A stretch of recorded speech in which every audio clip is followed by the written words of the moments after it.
નમસ્કાર મિત્રો, સ્વાગત છે આપ સૌનો અમારી YouTube ચેનલમાં। તો મિત્રો, હાલની આપણે વાત કરીએ તો વરસાદ બોલાવશે ભૂક્કા અને મિત્રો આ વિસ્તારોની અંદર 30 થી 40 કિલોમીટર પ્રતિ કલાકની ઝડપે પવનો ફૂંકાવાની શક્યતા તેમજ આ વિસ્તારોની અંદર ગરમીમાં વધારો અને વાદળછાયું વાતાવરણ। તો મિત્રો, વિડીયો ગમે તો વિડીયોને લાઈક કરો, શેર કરો અને કોમેન્ટ કરો। તમે જે ચેનલમાં નવા હોય તો ચેનલને સબસ્ક્રાઇબ પણ જરૂરથી કરજો।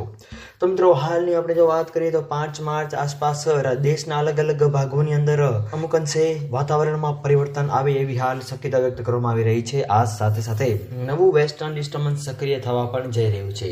તો મિત્રો, IMDના જણાવ્યા અનુસાર પશ્ચિમી પવનોના કારણે એક નબળું વેસ્ટર્ન ડિસ્ટર્બન્સ 4 માર્ચની રાત્રિએ સક્રિય થયું હોવાથી હાલની આપણે વાત કરીએ તો આગામી 2 દિવસ સુધી એટલે કે 5, 6 અને 7 અને 8, 9 તેમજ 10 આસપાસ આગામી દિવસોની અંદર જે છે આપણે વાત કરીએ તો પવનો ફૂંકાવાની શક્યતા વ્યક્ત કરવામાં આવી રહી છે, જેની અંદર મિત્રો એક નવું બીજું વેસ્ટર્ન ડિસ્ટર્બન્સની આપણે વાત કરીએ તો પશ્ચિમ હિમાલય ક્ષેત્રના આ સાથે સાથે મિત્રો નવું વેસ્ટર્ન ડિસ્ટર્બન્સ સક્રિય થવાના ભાગરૂપે તારીખ 9 અને 10 માર્ચ આસપાસ દિલ્હીના આંશિક વાદળછાયા વાતાવરણ રહેવા પામશે તેમજ ઉત્તરાખંડ, જમ્મુ કાશ્મીર, મધ્યપ્રદેશ, લદ્દાખના અલગ અલગ વિસ્તારોની અંદર 7 થી 10 માર્ચ દરમિયાન પણ અને મેદાની વિસ્તારોમાં પણ કમોસમી વરસાદની શક્યતા વ્યક્ત કરવામાં આવી રહી છે।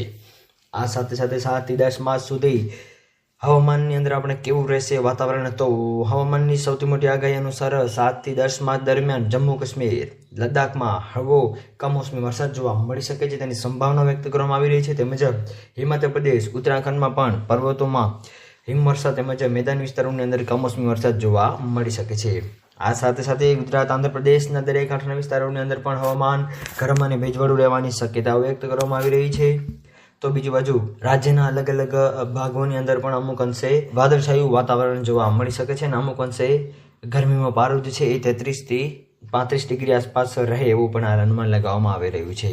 તો મિત્રો, વિડીયો ગમે તો વિડીયોને લાઈક કરો, શેર કરો, કોમેન્ટ કરો અને મિત્રો ચેનલમાં નવા હોય તો ચેનલને સબસ્ક્રાઈબ પણ જરૂરથી કરજો। તો મિત્રો, આપ સૌનો ખૂબ ખૂબ આભાર।